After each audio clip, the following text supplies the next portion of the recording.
Hello, and welcome back to my channel, Heal with Asil. My name is Asil, and in today's video, I wanted to answer a question that I actually received from somebody through email, and it was in response to my videos, and they were asking what I do on a typical day-to-day for healing and kind of maintenance of PCOS.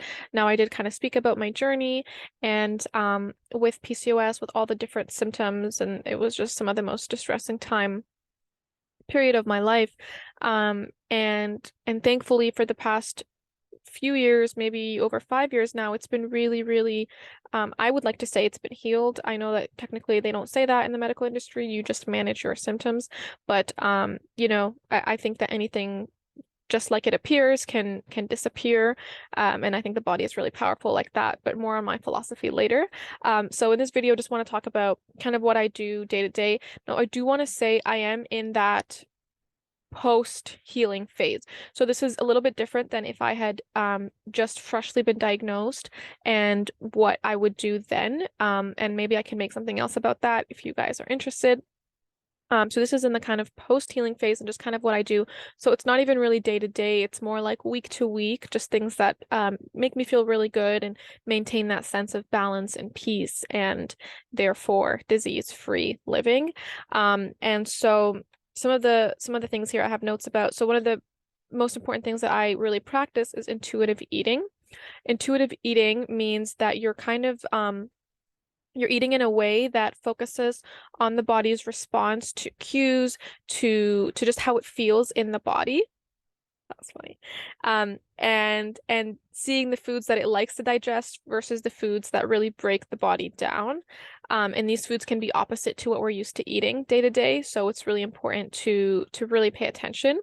So intuitive eating, I used to practice it a lot more. Now I kind of just live it. So there are times where I'll go and eat stuff that maybe I know don't make me feel the best, but it's okay. My body's strong enough. My gut health is strong enough that I know it can handle that. But day to day, most of the time it is what I practice. And it's just because it feels so good. Like anything that I promote, any of my programs or my solutions that I tell people about are always rooted in what feels good to the body, because I think that's what makes it sustainable, that makes it you're able to do it long term, because if it doesn't feel good, then it won't really last, or it's just not healthy. I don't want you to do something that you're forcing yourself to do and that becomes your new lifestyle. It's just force. No, not good. I want it to feel good, that it like you're like, yeah, of course I want to do this. Like it feels so good. So that's intuitive eating. And so it feels good when I eat. It feels good how it gets digested. It feels good in even in like when it gets processed, then the bowel movements and all that stuff, it just feels really good, and you feel full, and you also feel you're not getting any triggers, you're not getting any gut pain, you're not getting any of those IBS symptoms, because it's intuitive eating, right? Your body tells you and leads you to what feels good. So anyways, I have a whole like program that I made about this because I put it out there, and I was like telling my people in my community, I was like, I have so many different services I want to offer. Like, what do I focus on? And I mentioned the top three, which was one of them was intuitive eating. One of them was like PCOS healing through, energy healing. And one was like soul's purpose coaching, which is actually what I got certified in my coaching program. And I was like, which one do I offer? And like almost everybody literally said, I want intuitive healing. Can you teach me that? And I even got like clients through that. I was like, oh, okay. So anyways, the reason I'm saying this is because that is what I found was overwhelmingly being asked for. So that's kind of why I created that course. So anyways, if you want to know more, like let me know. I can make more videos about it and put them out there for free as well for you guys. So the first thing is intuitive eating. And I know PCOS is really related to gut health issues and IBS and anxiety and depression and all the things that come with poor gut health, which is what I had too for like 10 plus years. So I know that struggle, and healing that was like honestly probably the biggest, happiest probably thing in my life, really, if I think about it. And so intuitive healing is so important for helping to heal PCOS and to maintain healthy balance in the body so that PCOS does not come back. The second thing is I found a way to love exercise. Okay, so I know some of you guys love exercise. Some of you guys are like, I hate exercise. I found a way to love it, and there are different ways, but I think with anything, it comes with momentum and finding what you love. So building the momentum is like going on walks every day or like 3 times a week, like putting it on a checklist, making sure you do it, and then it becoming normal to you. I think there's like if you do something for 21 days or 28 days, I think the new science is like 60 days, then it becomes a part of your identity, part of your being, and you're more likely to stick to it. So there's that approach. The other approach that I found is that when you do something you love, again, it's like intuitive exercise, maybe I'll call it that. You start to love doing it. It doesn't feel like work. Like now, if I don't exercise, and I don't exercise every single day, but I do it about 3 times a week. And if I don't do it, like I'll start to feel like, ugh, I don't like how my body feels. I feel lazy. I feel like procrastinating. I feel like demotivated. I feel like lethargic. I feel low energy. And I start getting negative thoughts. And then I start like feeling like depressed about the world, because your state of being actually shows your thoughts, right? Your state of being then influences your thoughts, and your thoughts influence how you feel, and then how you feel and how you think becomes your personality, right? As Dr. Joe Dispenza says. And your personality becomes your personal reality. It becomes what you manifest and what you create in your life.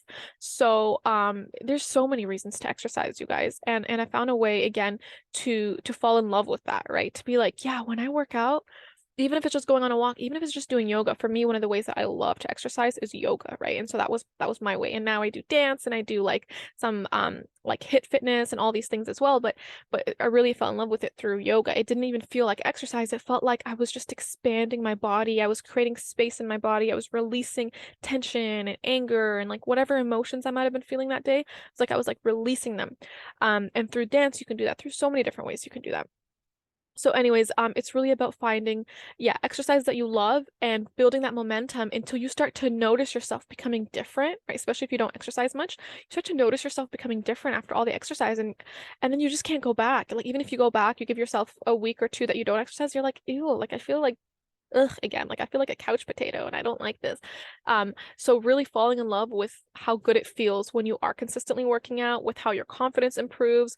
And this has all been like scientifically proven, like it literally helps you boost your confidence, makes you feel good. And then even with the new law of attraction information that we have from neuroscientists like Dr. Joe Dispenza, who has many books out, by the way, if you haven't heard of him, check him out. um, talks about how your state of being, which of course is influenced by exercise, because if we're not exercising, it's very different than when you move and you get the blood flowing and there's circulation. Um, you literally change your state of being. The body releases different kinds of hormones when you exercise, all positive hormones, makes you feel good, all that stuff. How it influences your thoughts, how it influences your reality. So there's just so many reasons to do it. I found a way to fall in love with it, and I hope I've convinced you. If you needed an extra push, I hope I've convinced you on that. But really find a way to love it. And even if not, like one thing I recommend when I'm really, really, really having a difficult time exercising, which hasn't happened in a while, but if I go through like a depressive episode, it would happen. I think it was like 2 years ago or something. What I'll do is there's like some videos on YouTube you can just put of like dance videos, and I'll literally just follow along the girl for like 10 minutes, just dance with her, and just that is enough to like just start the momentum, okay? And then when you have momentum, it's good because then you can build on it, and then like the next day you'll do something different, you'll do something more, or the next week, right? So just start somewhere and find a way to fall in love with it. The third thing is I care about my sleep. So if you're a night owl, if you like to stay up all night, you gotta let these habits go.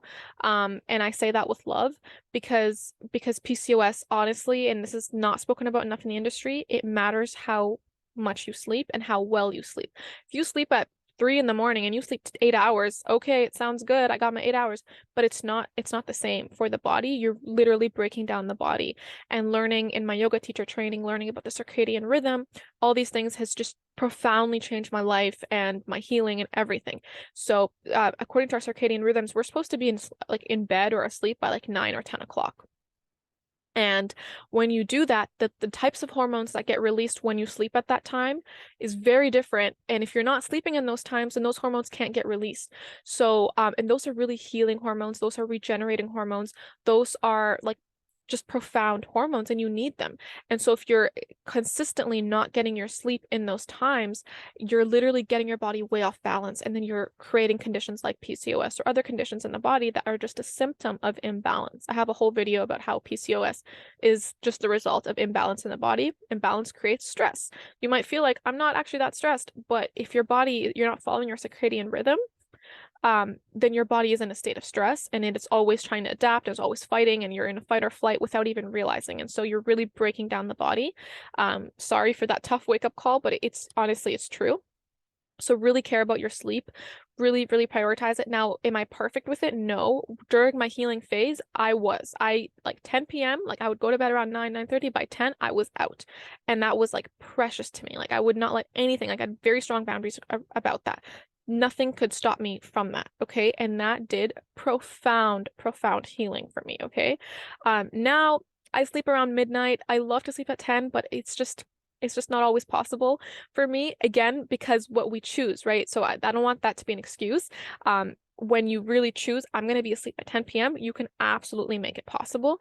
Now, again, it's not as important for me to do that. So I still make sure I'm not sleeping at like 2 in the morning, still prioritize my sleep. Or if I do that, it's just like on a weekend once every while, right? It's not like consistently. But I still, prioritize your sleep, care about it, sleep early. You'll probably end up waking up really early.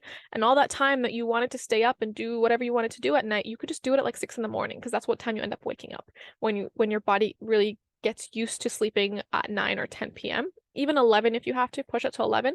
My main point is follow your circadian rhythm, especially with sleep. I did it with sleep. I did it with eating, and a few other things that I couldn't do it all because of our lifestyle and just like what time I had work and what time it was dinner time, stuff like that. But really sleeping and eating is super important, and that's something I still try to do and do to the best of my ability. And then my fourth point is yoga, meditation, and breath work. You don't have to do all three. Do what works for you guys. Personally, I got into that world because of PCOS, and I had really bad hair loss and I had really bad symptoms that I was like in this horrible state. I was literally in a horrible, horrible, horrible state.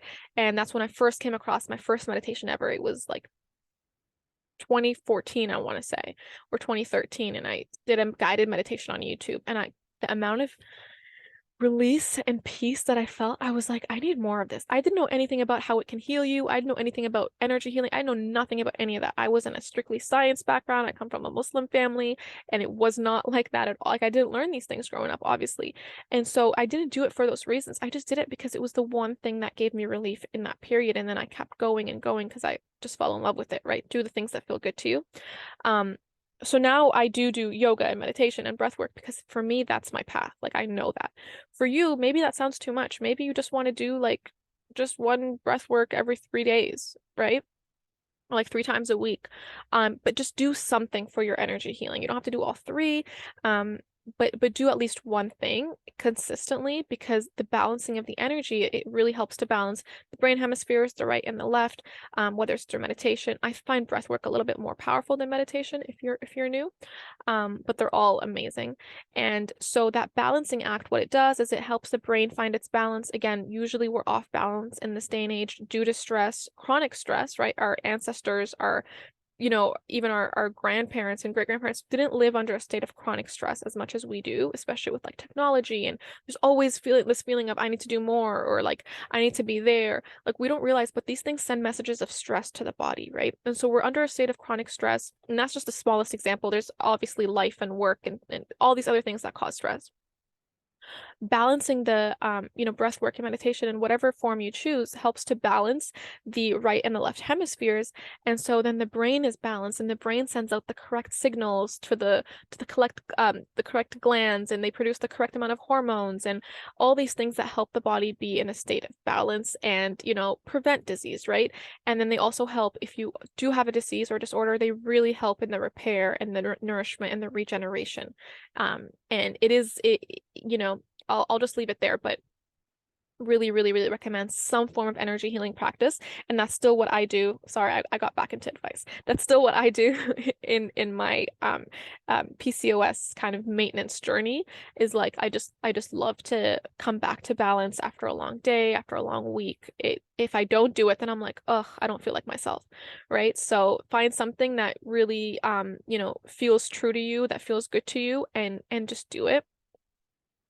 And then the last thing, which maybe isn't spoken about enough, but I love it because Dr. Joe Dispenza talks about it, and I love the way he words it. I felt this too, but I didn't have like a word for it or a phrase for it.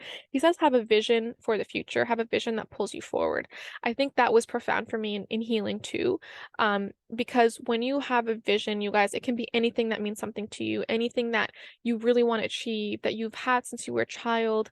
Maybe you have no idea how to do it. Maybe you're on the way to doing it, but just like write it down somewhere, have it in front of you, maybe near your dresser, or like just somewhere where you're seeing it often, and just really revisit it. And because when we're not being pulled by a vision, we're unconsciously going to go to the past. Our brain will just start thinking about all the things that happened in the past, or whatever your chronic thought patterns are, right? I think his statistic, like Dr. Joe Dispenza, was like 95 or 98% of our thoughts are the same thoughts as yesterday, as the same thoughts as yesterday, as the day before, as the day before. And so we're literally recreating one day over and over again. And these are like subconscious thoughts. We don't even necessarily realize that we're there. So having a vision for the future really starts to make you more conscious. It starts to make you, all this work that you're putting in starts to make it more worth it. And it just starts to pull you towards that future. Again, just seeing it daily, that in itself helps. It just serves as a reminder to always be pulled towards the future. Again, it makes the work worth it. It makes the healing worth it. And it makes you just more excited day to day. And happy hormones and happy feelings and positive, joyful feelings honestly create health. They create good feelings, which the brain responds to and the body responds to, and it sends out positive hormones, and it builds that positive momentum. So that's, don't underestimate that. So those are my 5 core things that I really still do to this day.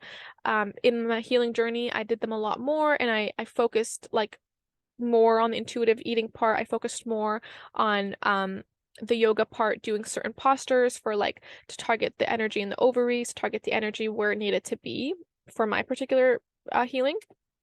Those are the 5 things. I'll repeat them. So intuitive eating.